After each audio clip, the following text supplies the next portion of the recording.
মহার্ঘ ভাতা সহ নতুন বেতন কাঠামো, নবম পে স্কেলের গ্যাজেট প্রকাশ অক্টোবর থেকে কার্যকর হতে যাচ্ছে বিশাল পরিবর্তন। তো দর্শক, আজকে প্রথম আলো পত্রিকায় নবম পে স্কেল সম্বলিত সর্বশেষ আপডেট জানতে সম্পূর্ণ দেখুন ভিডিওটি এবং শুরুতেই চ্যানেলটি সাবস্ক্রাইব করে কন্টিনিউ করুন। পরবর্তীতে গুরুত্বপূর্ণ আপডেট যাতে আপনার মিস না হয়ে যায়।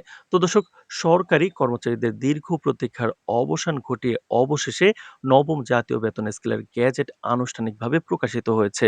মুদ্রাস্ফীতির জেরে যখন জীবনযাত্রায় ব্যয় ঊর্ধ্বমুখী, ঠিক সেই সময় অর্থ মন্ত্রণালয় থেকে জারি করা এই প্রজ্ঞাপন সরকারি কর্মকর্তা কর্মচারীদের জন্য নিয়ে এসেছে এক বিশাল স্বস্তি। গ্যাজেট অনুযায়ী নতুন এই বেতন কাঠামোটি আগামী অক্টোবর মাসের দ্বিতীয় সপ্তাহ থেকেই কার্যকর হতে চলেছে, যার ফলে কর্মীদের আর্থিক ক্ষেত্রে আসছে এক যুগান্তকারী পরিবর্তন। এই পে স্কেলের সবচেয়ে গুরুত্বপূর্ণ সংযোজন হলো অন্তর্বর্তীকালীন মহার্ঘ ভাতা। কর্মীদের ক্রয় ক্ষমতা বজায় রাখতে এবং নিত্য প্রয়োজনীয় দ্রব্যের মূল্য বৃদ্ধির চাপ সামলাতে পে স্কেল কার্যকর হওয়ার তারিখ থেকেই মূল বেতনের উপর একটি নির্দিষ্ট হারে এই মহার্ঘ ভাতা প্রদান করা হবে। এই মূল্যস্ফীতি নিয়ন্ত্রণে সরকারের একটি জরুরি পদক্ষেপ হিসেবে বিবেচিত হচ্ছে।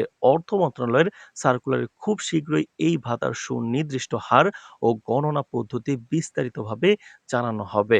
তো দর্শক, নবম পে স্কেলের অন্যতম প্রধান লক্ষ্য ছিল বেতন কাঠামোতে বিরাজমান দীর্ঘদিনের বৈষম্য দূর করা। এই লক্ষ্যে বিদ্যমান ২০টি গ্রেডের সংখ্যা কমিয়ে আনা হয়েছে, যা ১২ বা ১৫টি। গ্রেড সংখ্যা হ্রাসের এই সুসমন্বিত রূপরেখা গ্যাজেটে প্রতিফলিত হয়েছে। এর ফলে বিশেষ করে নিম্ন স্তরের কর্মচারীরা সবচেয়ে বেশি উপকৃত হবেন। তো দর্শক, ভিডিওটির এই মুহূর্ত পর্যন্ত যারা দেখছেন, চ্যানেলটি সাবস্ক্রাইব করে রাখুন। পরবর্তীতে নবম পে স্কেল এবং মহার্ঘ ভাতার সকল আপডেট সবার আগে পেতে। তো দর্শক, এছাড়াও কিন্তু যদিও ২০১৫ সালের অষ্টম পে স্কেলে বাতিল হওয়া টাইম স্কেল এবং সিলেকশন গ্রেড সরাসরি পুনর্বহাল করা হয়নি, তবে কর্মীদের দাবি মেনে নিয়ে গ্যাজেটে এর বিকল্প হিসেবে একটি নতুন পদোন্নতি ও আর্থিক সুবিধা নীতিমালা যুক্ত করা হয়েছে। এই নতুন নীতিমালায় কর্মচারীদের চাকরির নির্দিষ্ট মেয়াদের ভিত্তিতে এবং সন্তোষজনক কর্মমূল্যায়নের উপর ভিত্তি করে পরবর্তী গ্রেডে উন্নীত হওয়ার অথবা সমপরিমাণ আর্থিক সুবিধা পাওয়ার সুযোগ তৈরি হয়েছে।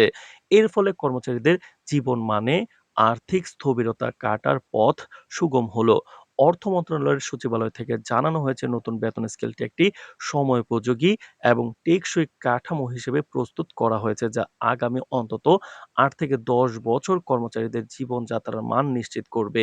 এই কাঠামো বাস্তবায়নে সরকারের অতিরিক্ত কয়েক হাজার কোটি টাকা প্রয়োজন হলেও কর্মচারীদের মনোবল ও কাজের গতি বাড়াতে সরকারের এই বিপুল অর্থ বরাদ্দ করতে প্রস্তুত রয়েছে। প্রজ্ঞাপন জারির পরপরই সকল সরকারি দপ্তরে দ্রুততম সময়ের মধ্যে নতুন বেতন কাঠামো অনুযায়ী বেতন নির্ধারণ প্রক্রিয়া শুরু করার নির্দেশ দেওয়া হয়েছে। সরকারি কর্মচারী ফেডারেশন সহ অন্যান্য সংগঠনগুলো এই গ্যাজেট প্রকাশকে আন্তরিকভাবে স্বাগত জানিয়েছে এবং কর্মচারীদের সুবিধা দ্রুত নিশ্চিত করার জন্য সরকারের প্রতি কৃতজ্ঞতা জ্ঞাপন করেছে। তো দর্শক, নবম পে স্কেলের পরবর্তী গুরুত্বপূর্ণ আপডেট পেতে চ্যানেলটি সাবস্ক্রাইব করে রাখুন এক্ষুনি। আজ এ পর্যন্তই, ধন্যবাদ।